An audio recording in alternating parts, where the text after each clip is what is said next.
All right. So basically, what I want to talk about, is the state of crypto and the hacking and potential scams out there. And again, I'm a crypto advocate. I want as many people into crypto as possible.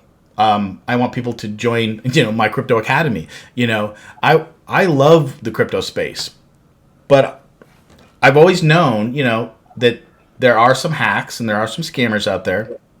And I've always said, oh, the mainstream media, they give it too much attention. And they make it sound worse than it is. And I totally believe that. They do. But there are there are definitely bad players out there that are trying to, take our money from us. But what I want to talk about here is something that's a little more insidious. And I think that the crypto space needs to grow up a little bit. And this may not be for new people, but this is really for the crypto community as a whole. We need to wake up to basically code that is not done well, is not good software out there. So what happened here, and this is just one of many, but this one really got me because the Solana network I guess it's a hack. And, you see these headlines all the time. Nearly 4.5 million worth of tokens have been drained from thousands of Solana wallets since Tuesday. You see that kind of stuff all the time. But if you go down a little further, you'll start to see that as they're investigating what happened here, they're saying that these software that the wallets had the tokens drained in a widespread attack totaling 4.5 million. The exploit is believed to be due to software in certain wallets, including Slope and Phantom. These are hot wallets that we all have and that we all have to use in the decentralized world. I use MetaMask. I think Brianna uses MetaMask. I use MetaMask. I use a couple different ones. This is the beauty. You use these wallets that are on your computer or your phone and you just sign up for them. You don't have to put your ID or identity in there, and then you get your password and your seed phrases. And so we'll talk about this, and we've talked about it before, is that this is your crypto seed phrases, your private keys. And so your wallet is secured by these private keys that only you have. And I always tell people, don't put these in your phone, don't put them on your computer, write these down and keep them in a safe place, because in your wallet, your crypto assets, the only way you're supposed to be able to get into those is from these private keys that only you hold. It's the bedrock of being safe and secure when you're using crypto. Take care of your keys. Well, what happened here, from what I'm piecing together, is that when they looked at this, they found that the problem wasn't necessarily with Solana, the Solana software. It was with a wallet created by this company called Slope. And it was a Slope wallet. And let's see, let me scroll down here a little bit more. It's on the second page. And so what happened was this wallet, apparently, if this was your wallet and you access the Solana network at any time, the keys, your private keys, were somewhere on a server open to the public, and they were in plain English. They weren't encrypted.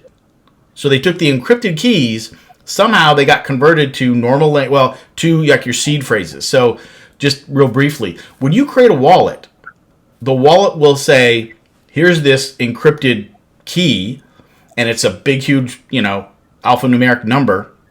But for humans, it breaks it down into little phrases.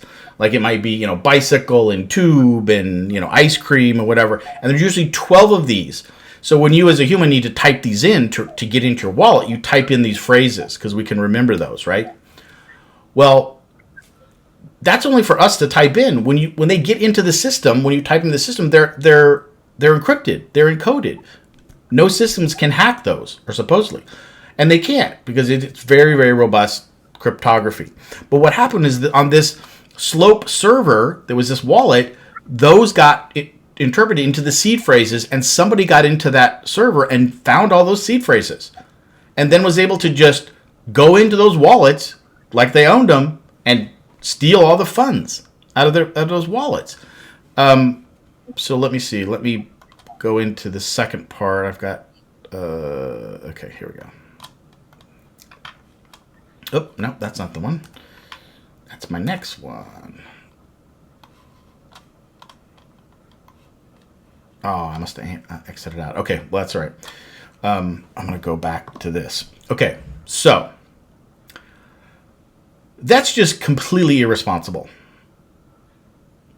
And this isn't the first time something like that has happened. You know, it's one thing when you've got a lockdown system. I mean, we know that hackers get into, government systems and, we get it. There are hackers out there that do this.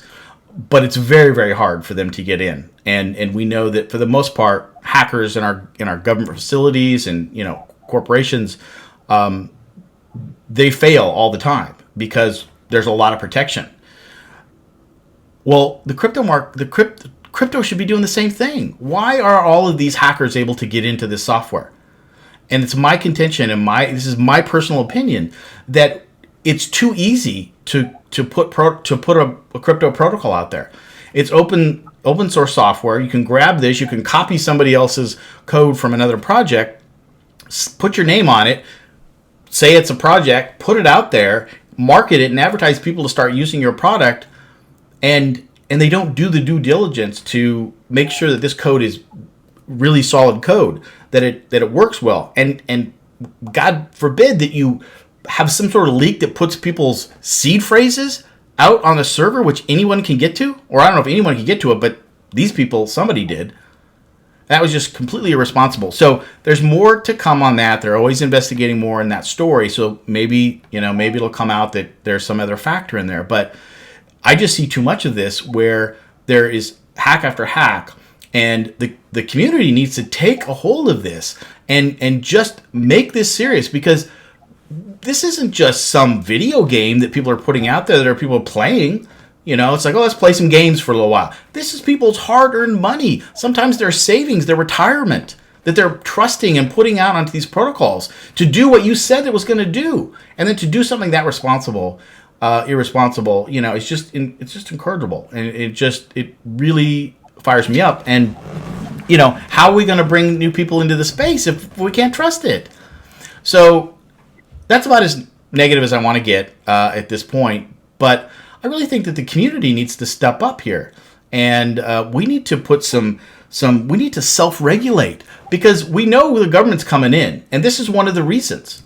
And had we been better at self-regulating ourselves, our protocols, and making them more secure, maybe the government wouldn't be coming down so hard necessarily.